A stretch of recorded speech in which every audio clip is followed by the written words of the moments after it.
Sure. What's up, my brother, Dr. Lawrence? I'm good, brother. How you doing, KP? All is I well mean, back in Texas. yeah, we're surviving over here. I see you got that Malaysian shirt on under there. Is No, that man. special? Look, it's my green batik. Although I can't say it's Malaysian. I bought this in Singapore a couple of years ago, so my Singaporean brothers might be a little upset if we call it Malaysian. But I ain't gonna lie to. I was at the store yesterday, and we saw some batiks, and I was like, "That's pretty dope." So I was like, I might have to go do a little shopping. So I was like, "Okay, we might have a couple more to bring back to the crib." So we gonna see. We gonna see. Hey, that's what you do when you go to other places. You get some fine outfits and, sport them around. Be like, hey, I just got from Malaysia, my brothers and Right. sisters. Look, I was gonna buy some suits when we were I was in Bangkok before coming to Malaysia. I was gonna buy some suits, because they have like all the the tailors and stuff. Man, you can Hmm. get like a dope suit for like $200. Handmade. I was like, "Oh," I didn't get it though. I was like, you got enough suits. You're You not thought worried. about it. You thought about it. But, Man, I thought about it for a minute. see, every time I go to these countries that like be, let's say the average height's a little shorter than me, their clothes don't be fitting right. I was in Brazil, what should have been a problem, but it was somewhere else. I was maybe Mexico or Mm. even maybe in Puerto Rico. Their large is or extra large for me is like a extra extra large for them. I don't. You need like a triple. You need a triple XL like on Puerto Rican Standard Time. You like, man. Right, You and then get a little the Brazilian, complex. You're like, I'm and not then really that big. I was doing capoeira for a while, and them little pants they had me on with the tat on the booty, and I was like, "Ah, bruh, You this split ain't back right." out. This You're like, this is I. when, baggy clothes were in, and I'm just wearing these Oh, tight ass capoeira pants. I'm like, ah. "Mm." You was in the slim cut before it was slim cut, right? You're like, Yes. come I was the pre and post, slim cut right. era, and, but my ex-wife liked it, so I guess she was, it's like, "Hey." I'm like, You're like, babe, you looking inappropriate. good. You're like, yeah. Yeah, No, inappropriate no. with these tight Right, ass right, right, pants. right. You're like, stop it, stop it. Well, hey, I think we have a nice series of topics. I'm really pleased that I was asking my brother Lawrence here what time it was. He said 1 a.m. in Malaysia. 1 in It the is morning. on in the morning, and Right. it's 12 o'clock here in Texas. So I'm glad we're able to do this. But we have a series of topics. The first one is a side eye. A side eye is I hope, and maybe you agree with me, Lawrence, but my side eye is the Supreme Court coming out saying it's okay to make discrimination against trans athlete okay. I was just like, "Yeah, okay, that's what we doing. Right. We're Yeah, gonna just let it that be would okay definitely some blew me. places." Right, right. Yeah, 38 states make it illegal at this point, but we'll get to that. The other topics I have on the list is democratic socialism, which is coming up because we have our new mayor in New York, and then we have some candidates in Colorado and some other folks, and so I think it's throwing some people off because they're like, "What is that? Is it communism?" As Right. our Well, president likes to exactly. describe it. It's throwing a whole bunch of folks off. Like, It is. like It is. It just we about to sounds be a different. socialist country.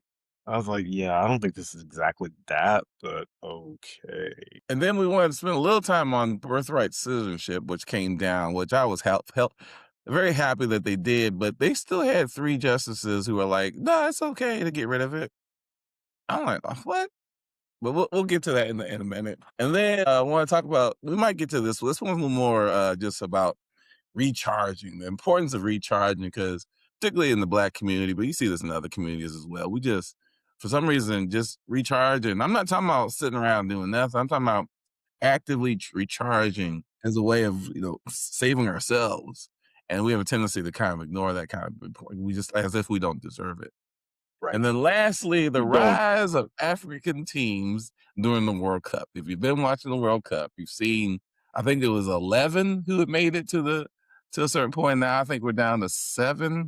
But the point is, it feels like this huge wave of African countries have been coming Mhm. through.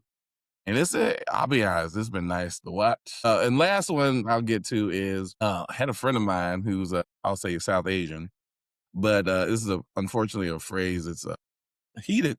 this, excuse me, discussion because you hear brown folks from across the diaspora get this the phrase "sand nigger." But the Mm, question for me was, well, if you get called a sand nigger, can you say nigger? I was like, mm. a good question. So I figured we have some conversation around that. So we have a lot of topics. We'll see which ones we get to. Sounds plan. Leaving the side eye for later. Which one of those we want to hit first? You got democratic socialism, a sand nigger, birthright citizenship, recharging, or African wave. Are you feeling feisty?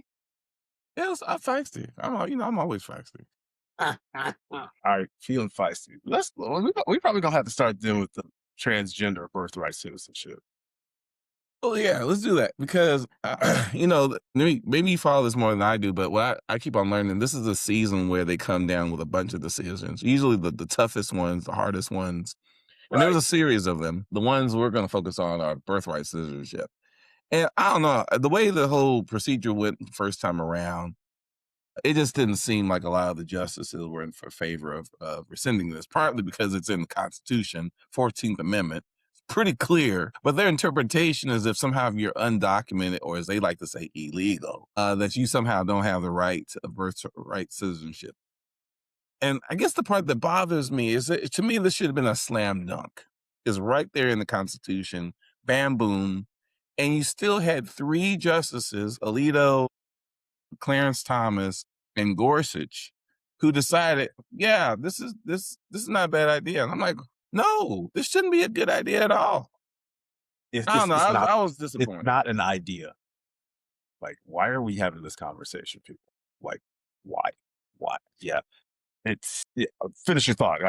I want because I got too many thoughts. So I'm gonna start with you, bro, because it's I don't know. It seems ridiculous that we're even having this conversation. The mere fact that it even got to the Supreme Court, to me, they should have shot it down. They should have sent it back to lower courts and said, hey, because they already ruled on it and said this wasn't cool. And right. so the fact that we had to wait, it just seems I don't know. It seems like it gave weight to this minority fringe idea that should be challenged. And then when they lose, they decide to say, "Oh, we'll have Congress put some legislation through that," which is precarious by itself. Yeah. Yeah. You know what's crazy about all this, and I think you nailed kind of the biggest concern that I have.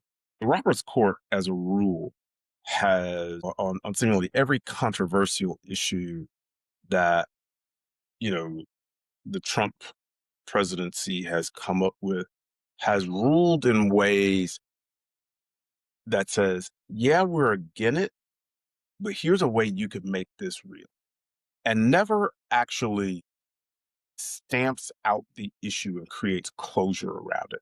So it always creates the sort of loophole, and you said it so well. It creates this loophole to continue to address the issue. I mean, we can go all the way back, as if I'm correct, to the Roberts decision, even in the case of Obamacare. Where they sort of equivocate on these issues, and so I think my biggest issue, well, I don't know if it's my biggest issue. One of my issues is this sort of equivocation. And, Kavanaugh wrote that that Congress could change the law. And I'm like, can Congress change the law? Because we have to get a whole big ass amendment to the Constitution, Yes. to make this legal. And now you're just saying, oh, yeah, well, Congress could write a new law that says citizenship could be changed. But wouldn't you need another constitutional amendment Yes. to change that? I mean, the bar, you set a very low bar for change. And I think it continues a tone deafness, especially in this court, around issues of, civility, civil rights, humanitarian rights, where we've created this, in my mind, slippery slope that's consistent with sort of, frankly, Republican Party politics or political lines and Trump appeasement syndrome that just, I think, continues to erode the value of these things that we supposedly hold sacred, like the Constitution. And that we're playing with these things that used to be sacrosanct in our culture, So that piece is really troubling. I will say, I love me some Ketanji Brown Jackson. That woman is proving in what 2+years, 3+years, 2+years to be, in my mind, the biggest intellectual power on the court. At every tournament, I've gotten so enamored with her, like I'm starting to read her decisions, or at least the highlights, because I'm like, her thinking is just so clear and crisp, and she brings receipts. Most of the judges just they kind of be talking shit, you know, and Get all super select. emotional.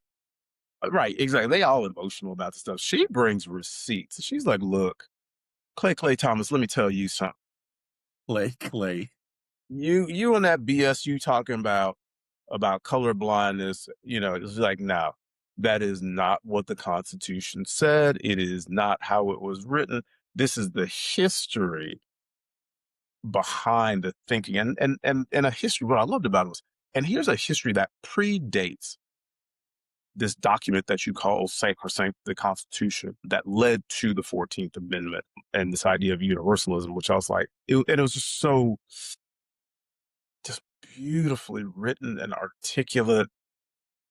And you look at, like, you know, Roberts is kind of meandering and Kavanaugh's kind of meandering, and God knows 91 pages of listening to Clarence Thomas talk nonsense, like whatever. So I do love that piece. Yeah. Yeah. That's like, I just think, and I'm like, well, who's your intellectual peer on the court?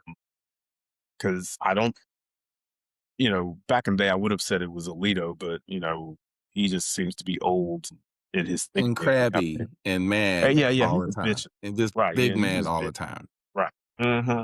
And I guess this is the part that I'm bothered by. It's a bit of a contradiction. You see a lot of white supremacists or other who are like Trump and others who talk about American exceptionalism. And I think one of the things that makes us exceptional is our birthright citizenship. It's actually something Mm-hmm. that's quite unique to the United States. I'm not saying no one else has it. What I'm saying is that you see across the globe the absence of birthright citizenship. A lot of rules and regulations and barriers to citizenship for a lot of countries. And so the fact that you can come here legally or illegally, as they like to say, but have a child here and that child has certain rights and privileges as a full-blown American, I think is beautiful. And as if you're going to be into exceptionalism, that aspect makes us exceptional, I think. But Yes. that's the one thing that they want to Mm-hmm. sabotage. And I'm like, that's the whole point. That's people why that's part of the reason why they come here. It's like, hey, I'm gonna come here, I'm gonna work hard, hopefully I can make something of my life. But then my kids, if I have kids here, can have an exceptional life. And so for them to go after that just seems contradiction to this idea of exceptionalism that they seem so kind of into as a country, despite it being not quite real. But I'll say this: I think this is all connected to white supremacy, right? And so you create up these You rules. took it. You You have a beat whole me to it. constitution. You come up with this whole constitution of these, and you say even if you're going to have this constitution, but if you're going to change it, you need these are the criteria for changing 2/3 of your states and Yep. 60% of Mm-hmm. this and blah blah blah. But you're gonna just kind of cavalierly say, Kavanaugh, oh no, we just do it through Congress. Right. Right. Come on, Like, man, not. just come on with the bull. Well, exactly, and I love your point about, this is connected to white supremacy, which I think is a part of why, Clay Thomas's commentary just is so egregious to me. I'm like, black man, black man shilling for white supremacy is like, what is wrong with you? But when I think about everything that's coming down the pike, you're like, I think what we're learning is, well, the Constitution has always been a living document, so I don't think that's Right. changed. Right. But from stare decisis to everything else that we've sort of held true in terms of our beliefs about our jurisprudence, I think what we're learning is it's super transient, and those things that we held as being sacrosanct aren't actually sacrosanct, and that At we all. have to keep fighting for those beliefs and values, Assume because nothing. Assume assume nothing. nothing. Right, right. like assume everything's going to be a fight is what it really Yeah. is really telling, and I think I was thinking about this a little bit. A lot of this stuff that's been happening in Trump era, I hate and abhor, but I also believe it challenges us as Americans to not be so damn lazy around this is somebody else's fight. We don't got to stand up for anything. It's like, oh, we've got this document that's going to protect, and it's like, and I don't know if Black folks in this country, because of you know everything that we've had to go through, have ever believed that, but I think it's clearer and clearer. Like, yeah, we all, if this is what we really believe in and this is what we really value, we've got to stand up and fight for it. I'm And not I, sure everybody else is walking away with that though. no, and they're not. And I get it. I know sisters right now who are just, whether it was because of Kamala Harris here locally with Hmm. Jasmine Crockett, Hmm. there are Black women in particular, but Black folks are feeling this like we're tired of carrying the load. We're tired of Hmm. cleaning your messes up. And and I'm not in for this next fight. I'm gonna sit back. Hmm. And you know what? We all have the right. I personally feel like that's a privilege. I get it. You don't have to explain anything to me. Yeah. I've heard and talked to too many Black women who would Hmm. say, I'm out. And I'm like, you know what? You have that. But let's not call it what's not, which is a privilege. And I think it's a privilege to be able to say, you know what, I'm gonna bow out on this one because I don't feel like I should have to carry the weight anymore. And I'm like, you know what? You get to make that choice. Thank God you get to make that choice. I Yes. I don't feel that I don't feel like I have a choice. I feel Yes. compelled that I must Yeah. stay involved. Now, we can all debate about what level of involvement, Right. but Right. because someone might criticize me and say, "Well, you're not doing enough." That's what they're saying about Jasmine Crockett. She's not endorsing Okay. Tallarico, James Tallarico, the way she needs to be doing. And so we can all say that about each other and point the finger. Right. I just, Hmm. I guess for me, at bare minimum, I want people to still vote. So maybe don't go to the town halls. Maybe don't go marching. Maybe there's a lot of things you decide to not do, but I still want you to vote. Yeah. Yeah. And Yeah. I think that's my concern is I don't want people to totally like Yeah. Oh, not be agreed. involved. Right. And opting out is a choice and within everyone's prerogative for sure. But it feels like opting out also has some very disastrous consequences, Hmm. which Hmm. we've seen twice now. I Folks mean, opting. what, 500,000 Black women out of work? Right. Right. Exactly. More? So, which is a great litmus test for here's why your vote mattered, and frankly, it wasn't sisters who didn't show up for Kamala Harris. So Exactly. let, let's not be misunderstood in what we're saying here. They showed up and showed out, but the reality is, you know, the next time somebody says to me, "My vote doesn't matter," it has no impact. I will point to these last 4 years, and be like, fascism took over the country because your vote mattered. Yeah, it does. Right? It does. And frankly, I think it's a part of exercising one of the things that I think makes you a citizen of this country.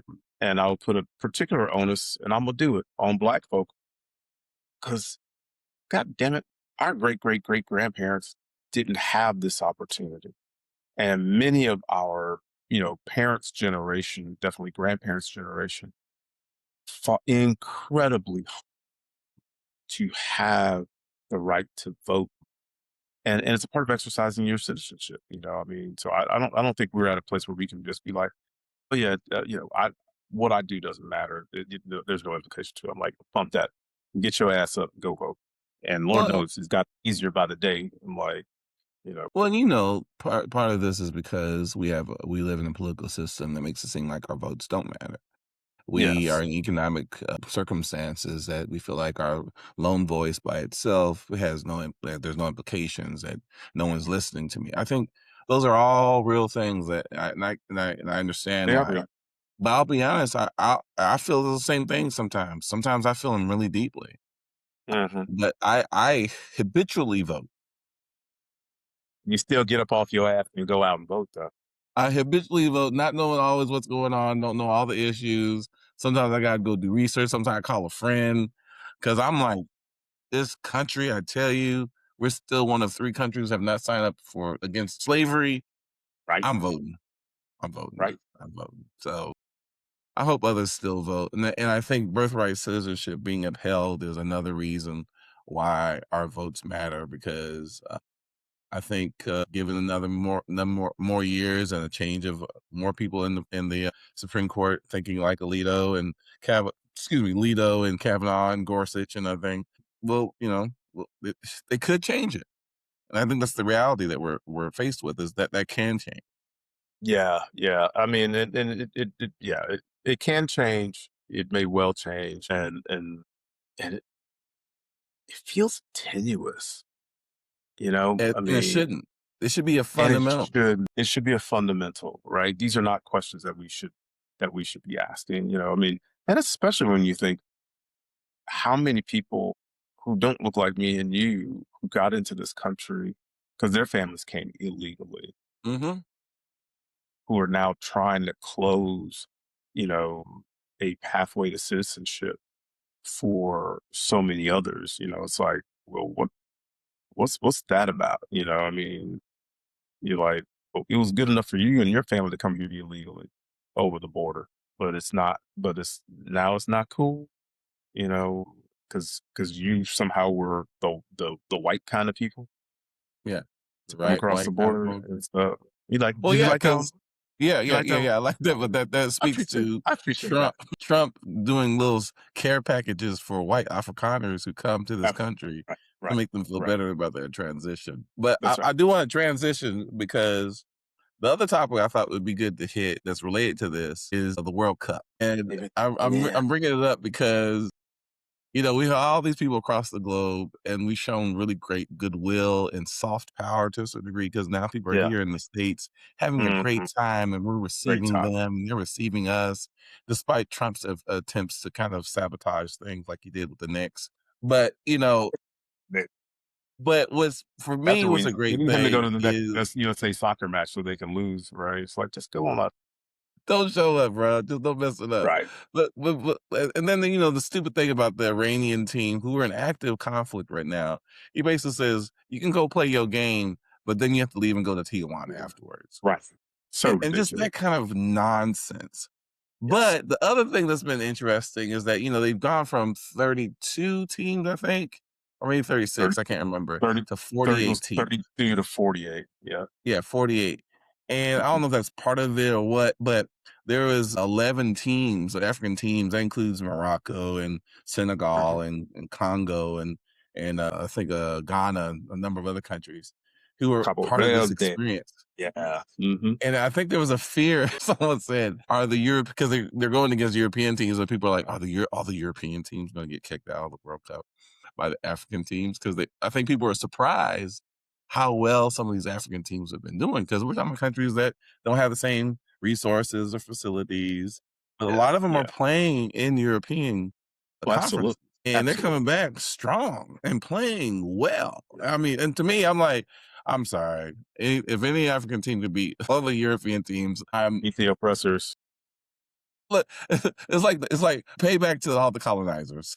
Exactly. I was like, well, first, fear of a black planet.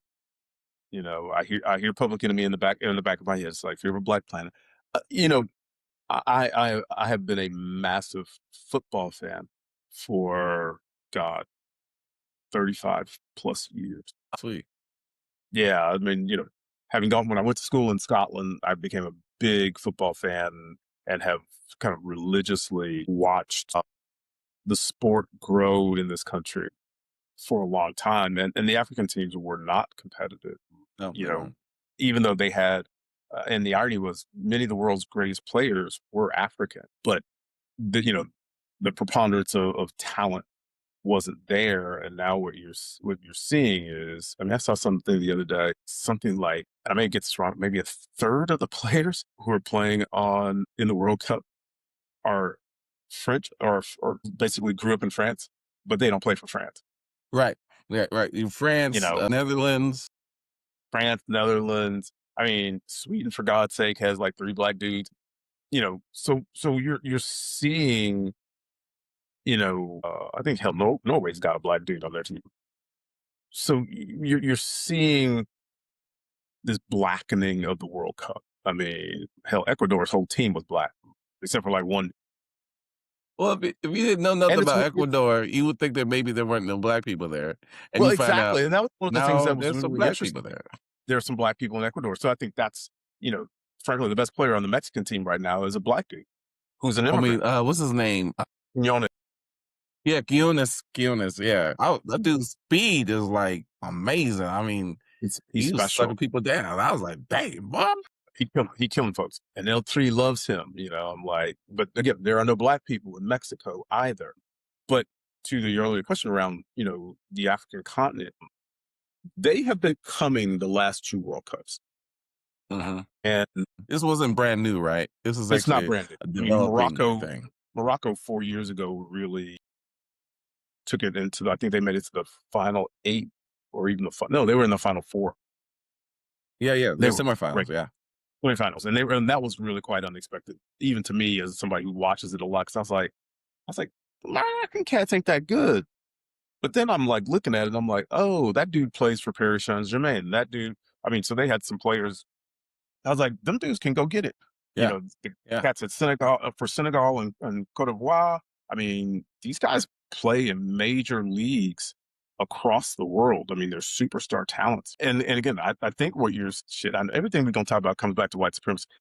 I think a lot of the negative rhetoric around the African teams, too many African teams, taking away from European teams, is really white supremacy at play. The Italians talk about, there are too many Africans, and that's why we don't have, the Africans were gifted spaces. Give me a break.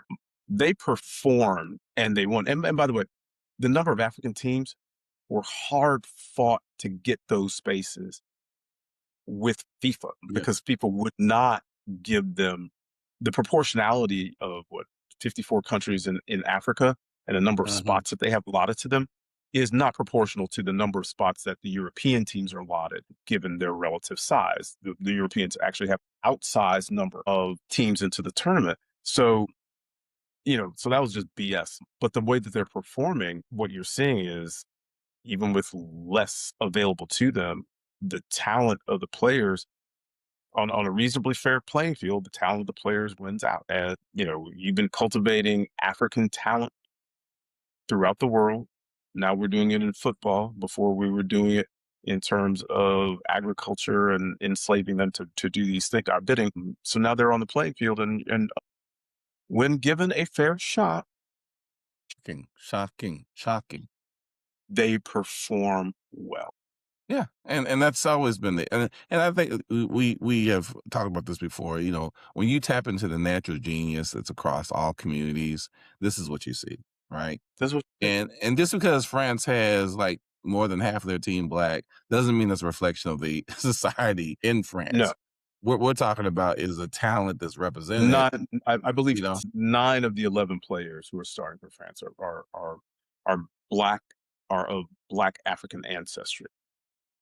Right. And these Their are whole also team could basically representative. play in Senegal or somewhere else. Right. Well, and they all represent countries that have heavy ties to colonialism and slavery. Exactly. And Exactly. so there's a relationship because of that. Slightly. So, Slightly. but what's interesting, and I'll say this last point on this topic, is Argentina, which is out, in South America, who had an active campaign to eliminate Africans in their country through death and racist. Just racist ass policies over the years Right. because they just You're didn't gonna like bring it. Nazis into their country, for God's sake. So you see every other country are surrounding them having some presence and not a lot of presence of African descent. Yes, yet Argentina does not. And so Zero. people have been noticing that. Whether that's true or not and all that kind of stuff is just something I think people have been highlighting. And you've seen on social media bringing it up. There are no black players that I have seen on the Argentinian squad in the last at least 4 World Cups that I've watched. I've never seen a black player play for Argentina. Right. Whereas And you Brazil, juxtapose Brazil, at least half of their squad, if not 3/4 of their squad, are folks of African descent. let's talk about why Uruguay, who lost last week, how their team basically said, "You're on your own. You don't get a plane ticket to come home." What was that about, bro? Come on, man. How you gonna do your I people like see. that, I was man? in transit on that one. I missed that one. So they wouldn't like the dudes lost, and there's like, "F you, you gotta get home on your own." Man, and the coach That's quit. bogus. He quit. He said, "You know what? I don't know. Okay, I don't know the full story, so I might have some details wrong. And let's just put that out there." It But what sounds I good though. heard on the It's streets was juicy. that Uruguay, On the they streets, lost. out on the streets, what we heard was, At first, I thought it was Uzbekistan, but they said, "Nah, it's Uruguay." I'm getting my countries mixed up. Like Uzbekistan? That's you're messed like, up. "Really? You're like That's a Uzbekistan? Why long would way you to do go that? from America out to That's. I mean, you Uzbekistan, can't even get across the water. I mean, man. no bridges. Y'all ain't But swimming then I home. I found out it know was that. Uruguay, and they like, "Nah, you already out." And then the coach said, "You know what? Bunk that. I'm out." He quit. I'm like, the drama, and I get it. People are passionate. When your team, People you are feel like they should have been passionate. out there. I was Should disappointed have to see done Congo better. lose. I was disappointed to see Senegal lose. But Senegal got done wrong last night, man. yeah, Also, man, they got did wrong. but I'm gonna give them their ticket home because it's like, hey, big hugs. You worked hard. You do your thing. Some people think it's a conspiracy. I don't know, but hey, welcome It, back it, it felt home. conspiratorial to me as I was watching it. I'm just gonna say that. I mean, I put it out there because I know the street says Yeah, man. It felt conspiracy. a little. Oh, you're right. You're right. On Black Twitter, it was like that shit was rigged. Like, let the bill. Right. Right. Let's find a way for the oppressor to win again. Please, because the Senegal was they put that on them, and even like Congo, how they scored first when they were Yeah. playing England, not England, but I'm getting teams mixed. But point is, they both were doing really Yeah. really well. Hmm. Now I do have friends from England who was pretty happy to see England win, but now England is going to be playing. Who are they going to be playing next? Mexico. Mexico. So Mexico. you know who I'm going for? Right. Viva Mexico, baby! Viva la Mexico. Yeah. It's funny because having spent time in the UK, I find it very hard. So my friend Anton's gonna hear this and he's gonna be mad. Anton, I am finding it very hard to root for the Three Lions. I'm like, I just, Three Lions, I'm, help a brother out. that's their nickname. England's nickname is the Three Lions. It's on the little patch, and Anton Oh, would tell a much better their story about insignia, the crest or whatever, the right? insignia crest, like Three Lions. I'm sure it's like Richard the Lionheart or something like that. Yeah, and they're not that interesting to watch right now. I'm like, y'all are kind of boring. I'm like, I need the French flair. Yes. That's what I need to see because them boys, they getting it. I'm like, with some panache. That's why I was disappointed with the Netherlands because I usually see them play more aggressively than they did. Yeah. I mean, the one Hmm. score they had was like what I expected, and then they kinda seemed to be on defense the rest of the game and then couldn't score when they wanted to, and I'm like, "Sorry, not sorry." Wasn't Exactly. It's really. like y'all should lose. Right. I mean, I Exactly. wasn't rooting for Exactly. you anyhow. So who do you think is going to win the whole thing? Let me put it on you. France Put it has a on the good rep. chance. France has a good chance, but people keep on bringing up Spain and Portugal. But Spain and Portugal, I think, are gonna come down the same path eventually Okay. if they keep on winning. So Yeah. I like France because I've seen them win before, but I'm okay with some other country winning. Why has to be the same 7 countries or whatever number it is win all the time? I I'm think it's okay with eight. I think Argentina it's eight not all. winning. Yeah, I'm absolutely. Yeah, I think it's eight all time, 8 countries all time that have won. I'm completely okay with Argentina never winning. I'm so sick of Messi. But yeah, I'm like coming into the tournament. France was my team just because I love how they play. I think they play a beautiful brand of football. I would love to see one of the African teams. Actually, the coolest final would be like 3 African teams and France. That would be the coolest final. Is it, is it the 3 Africans and the colonizer? And the colonizer, right? Right, right. 3 Africans and the colonizer. Messed up when they made Black Panther because now we all have a language of talking about the That's right. colonizers. The colonizers. Exactly. Exactly. Well, hey, Exactly. we got a little time still, and I want to touch on I know we got Democrat socialism and San Nigga. And I want to go to San Nigga. You have any opposition to that? it just seems like that's where we've been trending all afternoon anyway. Yeah, It's like we trended. we just gonna go down this pike, right? He's like Well, just run it. just go back to this. Basically, a good friend of mine who I spent a lot of time with. His family's South Asian. Yeah, I mean, he's down for the cause. We have many conversations on a number of topics. So we were watching the Mexico game earlier this week, and he says, "Hey, I'm just curious what you thought about this." He said, "If you get called the word, Can I he didn't just say it." sidebar for one second? You know, when motherfuckers go, "Hey, I'm curious what you think," you like that shit is loaded. I'm like, I'm already feeling a certain kind of way, and you ain't even asked the question yet. I'm You're like, already. I'm like, right? You're like, I'm feeling a little verklempt right now. I'm like, I know there's gonna be something. But continue.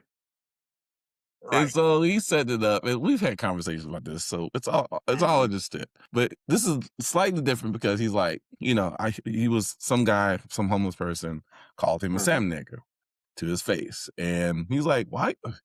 We're not gonna fight in the street, right?" But then his question to me was, "Can I say it if they use it against me?" And my Right. automatic response was, "No," Hell no. because it's still, I mean, it's an offensive word regardless. You put Right. sand or Exactly. whatever, tree nigga or whatever in front of it, don't make it any better. But as far as I'm concerned, yeah, it's still, you should be offended. It's messed up Yes. Absolutely. for a number of reasons that I'm not going to Yes. get into. But Right. the part that was most important is like, so can I say it? Which is a kind of a long standing conversation about who can say it, who can't say it. If we're good friends, if you're a family member and you're not black, can you say nigga? And my rule consistently has said no, because one minute we cool and and then one minute we're not, and you just come out of the mouth because out of pocket and say some shit. Next thing you wondering why slaps and things is happening. You're like, you're on the ground out cold, and you be like, what the fuck happened? I'm like, I told you know what you happened. from jump All right. there should be no confusion. And it just and let me be clear, my friend and I, he was I don't think he was asking like he should. I think he was actually a genuine question, like, because he's saying, look, they're using this as a term against me and my people, and so does that change the dynamics? And I'm like, you know, as far as I'm concerned, and with me, it don't change nothing. But I Yeah, I'm hear saying. your situation, and it's fucked up, Right. and that's a whole nother conversation to me. Yeah. But I don't know. Now, I want to get your thoughts on it. I'm in the no camp for real, for real. And it's, you know, there's this whole thing now, especially young people, like, because we old now, what I mean? We gotta admit, we old. And so we That's what they we say. we think about this word in a very old way. Because young people seem to be like, you know, that's my wigger, that's everybody, you know, and this distinction about the hard ER versus the A. Yes. I was like, what the fuck are y'all talking about? I'm like, Or that's ninja. That's my favorite replacement ninja. word. Yeah, What's up, my ninja? yeah, right. Right. Like, you might be able to get away with that one. I'm like, because that I'm I like, I like know that what one you say. actually. Right, Hey, what's exactly. up, That was ninja? right. But yeah, I'm a full hard stop no on that. I mean, because it's just like I want to kill the word in the lexicon, not continue to figure out ways for it to be utilized. And it is the bottom line is it is offensive. And I think I think we as a community, as communities, need to be empowered and empowering of ourselves and Mhm. others to kill this thing that we truly believe is harmful. And so you know, I have a value, I'll say it that way. I have a value that says utilization of the word is inappropriate. And you know what? And I ain't gonna lie, I found myself using the word more in the last decade than I had ever in my life. And I think a part of it is because it's just become so ubiquitous Yes, it's everywhere. everywhere. And I'm like, and I'm fighting myself being like, Lawrence, stop using that word. I'm like, We have even when other you're words talking to within use, right? community. Yeah, Right. we have I'm other like, words there's to other use. words. There are lots of other words, you know what I mean? And it's like, yeah. Although Well, it's fu inward please, one of the best phrases ever. I mean, it's like, please. But yeah, he can't use it. I'm like, just tell my homie, I'm like, one, we're never gonna refer to you as a sand inward. It's inappropriate and you can't use it. Well, We're trying to my we're trying to kill it in the lexicon. one of my best inventions is when I was in my early 20s, and I moved to Worcester, Massachusetts. Worcester Worcester, is Worcester, looks like Worcester, yeah, if you're not Worcester, from right? there. Central Massachusetts, I got a job at a place called U Inc., working with, youth. Bougie? Huh? What was it called? But U Inc. Oh, I was like yoink. I was like Yoink. yoink. And great organization doing great things in the community. But if you know anything about Worcester, at least at the time I lived there in the late 90s, it was a pretty European community. Polish, Russian, German, Okay. French, English. Communities had been there for a long time. Mills had been there, but it's kind of a down economy, at least at that time. I understand that Hmm. things are a bit better now. The College of Holy Cross is there. Worcester Oh, okay. Institute of Technology is there. Okay. So there's a number of things there. Matter of fact, the first place that Sigmund Freud visited in the United States was Worcester, Massachusetts. Little known Cool. fact. Okay. So here I am working with these after school kids. They're coming in. They're Hmm. all like middle school, high school age, and they're playing basketball. And they're all white. Some variation of white, but they're all white. And they're just going Hmm. back and forth. These are working class kids. They're coming from Hmm. grandparents, drug Right. problems, all kinds of issues. And they're going back, nigga this, nigga that, nigga then. I'm Oh my like, God. I walk in the room. It's on my first day. I stop. I said, hold up. Rule number one: no one No, in here no. can say this.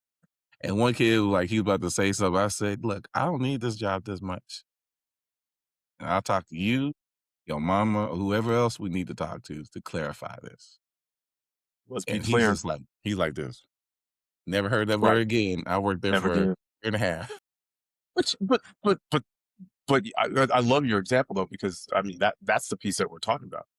If we are allowing the word for all kinds of things, if we're allowing of it, it continues to happen. And Yeah. if you set a limit says and say, "Hey man, that's not cool," it tends not to happen. I mean, people might buck up a little bit, but they gonna fall back in general. And so I think what I love what you did is you set a standard.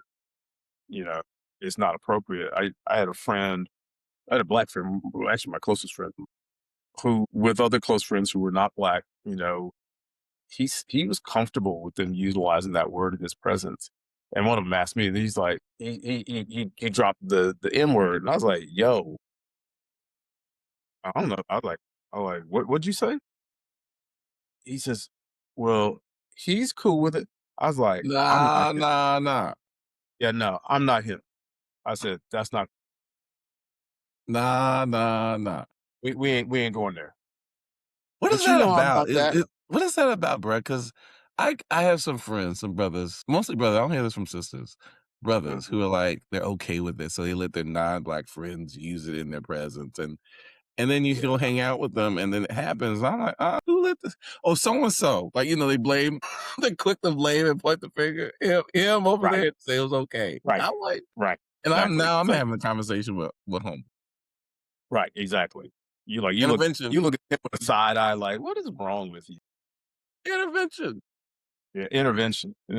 But I think this is crazy. So I'm walking down the street in Bangkok, right? And even today, when we got to Kuala Lumpur, I was like, I'm walking with pride and in trying to be in fullness as a black man. So, I'm not walking with my head down. I'm not sidestepping. I'm owning my space. And I'm going somewhere with this. I think as a black man specifically, because I think you're right, sisters don't do this. But as a black man, a part of owning my space is in my body, but it's also in what I allow to exist around me. Yeah, amen. Amen. And and that means at times I have to set limits with people around me, to be like, yeah, that's not cool. Yeah, And maybe to do it in a way that's loving and caring, but is also, clear about I have boundaries. Because I think some of this is, when you got slippery boundaries, and none of us are 100% consistent, but when you got slippery boundaries, you let a whole bunch of BS slide by you, you know, that isn't necessarily healthy out in the community or healthy for you. I mean, because No. there is a hit, Yeah, you every got to time slip into I you hear got to that slip word, into man, it's a hit to my soul. It kind of it tears at something within me. yeah. Well, they're gonna slip into this ass whooping if they keep on slipping. Right. I was like, them tight ass Capoeira pants, I still got them. And they're like, you know what I mean? I might have to bust them out. Hey, we're running out of time, bruh. Real quickly, I want to do one of the engagement cards. This Yeah. one is I make my life meaningful by blank. I make my life meaningful by blank. You want to go first? Yes. I make my life meaningful. I'm making my life meaningful by being on this trip with my mama and my auntie, going all over creation. But I think but in all seriousness, I make my life meaningful by sharing it with people who I love and care about, and trying to be the best version of myself. I love that, man. I love that. Yeah, I'll be honest. I can't help but think about family as well. I have when your kids get grown, they kind of go on and do their own thing, and sometimes you Mhm. think maybe they forgot about you because they're Mm, busy and you got lives and yeah. relationships and stuff. And then one day they pop up. Maybe it's on Father's Day. Maybe it's just whatever. Sometimes my daughter will call me.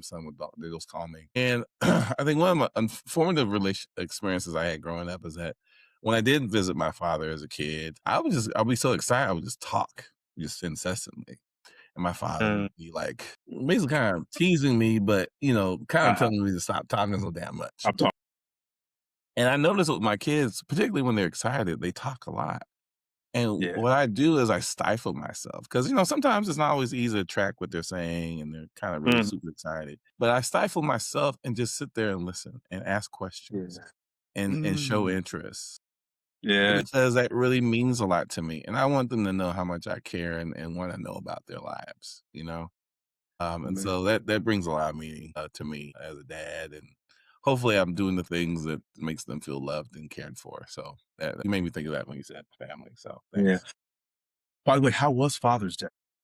Well, it was great, time with my daughter, we, had dinner Oh, cool. at one of my favorite Thai restaurants here down in Austin. We just we do the same thing, we tell the same 7 stories that we always tell and reminisce about and joke about and tease each other, and she tells stories Mm, on me, I tell stories on her, and, I love it. so good times, good times. I talked to my That's awesome. son who's up in, Jersey, and, sometimes you think these things aren't that big of a deal, and then it happens, and, it's a big deal. It's a big deal. You It's a better big deal. call your daddy, Right. Call your daddy. assuming things are Call. good. Right.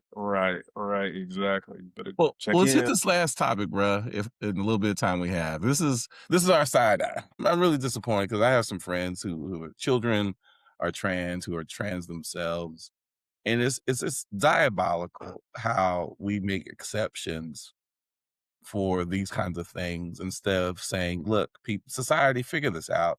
I understand that we have traditional roles as far as sports are Mhm. concerned. We have women's sport, women's sport, men's sport, girls, boys, blah blah blah. But somehow we can't make room for our trans community because we're worried about the 1 or 2% of people who are out there who might beat out. This is the funny thing. We don't talk about this when it comes to boy sports.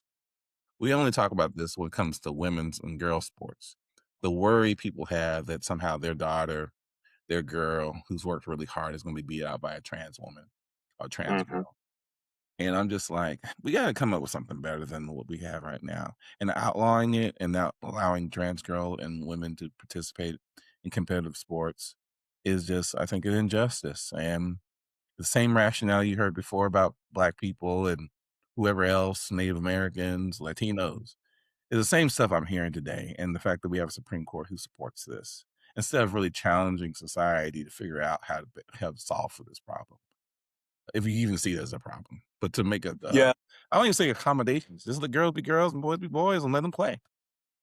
Yeah. It's. I love how you just phrased that. I was troubled by the Supreme Court ruling in this case, and I feel like I can see both sides of the argument. I mean, I think the issue around fairness in terms of physicality is a real.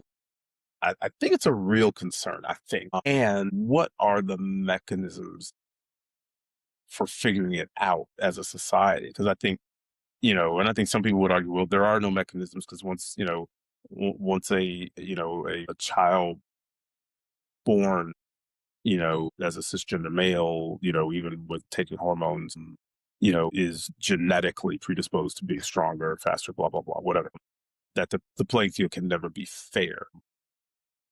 But this feels like one of those big societal issues that you said needs to be figured out versus creating harm Yes, 'cause that's what we're for dealing with. somebody It's else, harm. right? People are being Um, harmed by this decision. People are being harmed, and so it's interesting too to me because we often talk about sport as being I think our brother Lawrence being in Malaysia, his connection to that media is strong. But I think he makes a good point that we live in a society that has not figured out who has made this a complication and has continued to harm other folks for the mere interest they have.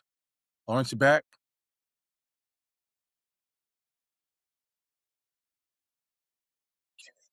and we aren't figuring out a way to enable all kids to benefit from participating in sport. And sport generally helps us to learn how to do things like teamwork and inclusion and all kinds of really positive things. And so I'm sitting here wondering, and I don't have the answer, but I'm wondering, well, what's an inclusive solution Mm.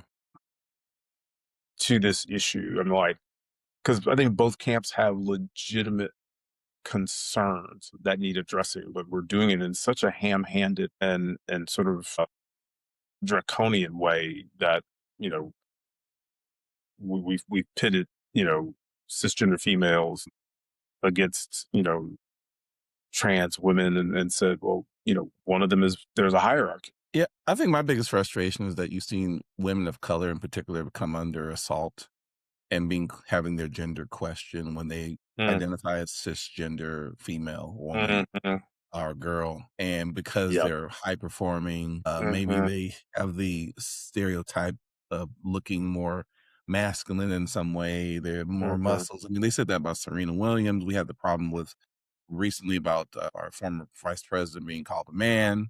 And so this mhm. theme of women being cast in this way, particularly women of color, particularly this conversation around trans.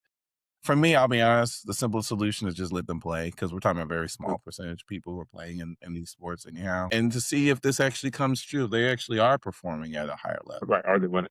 Because Right. oftentimes they're not. They're Now, losing. do you remember Renee Richards, the tennis player? Well, yeah, it's been a while, but yeah. Long time ago. I mean, I was a little kid. I was the first transgender person I had ever heard of who was playing, women's professional tennis. She didn't win jack. She was not the best. She was not the best. I mean, and that's and maybe that's an exception. But she competed against other women and didn't was not the best. I Right. mean, so and that this whole notion that they took a spot away, again, sort of like this is like the African continent question. They're taking a spot away from somebody being more deserving. Right. The entitlement, right? I It's the deserve entire this. I worked hard. I deserve yeah, this. You don't. You cheated. right. You cheated.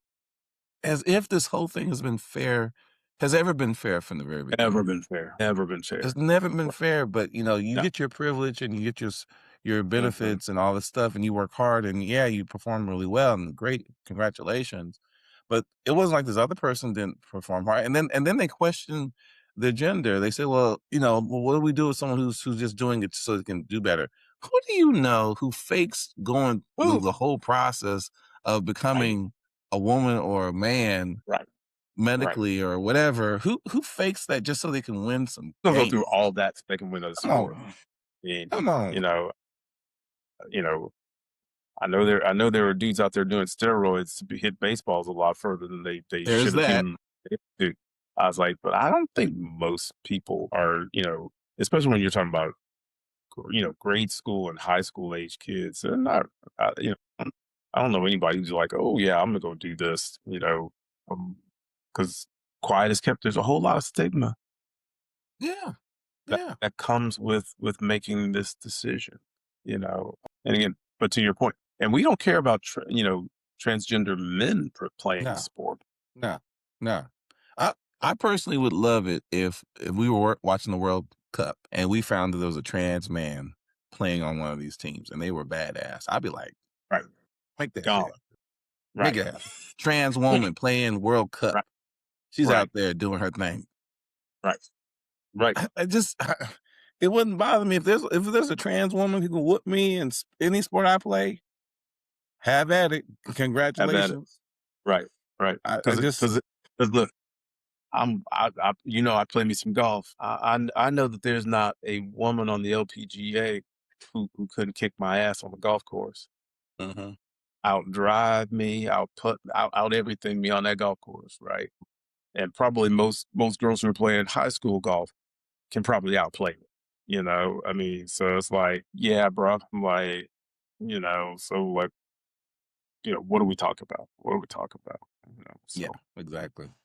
Well, hey, brother, I appreciate you coming out in the middle of the night over there in Malaysia. always, The rest with your always, brother over here in Texas. Uh, always. it's always good to talk with you. We And it's covered a lot always of good to topics, see you.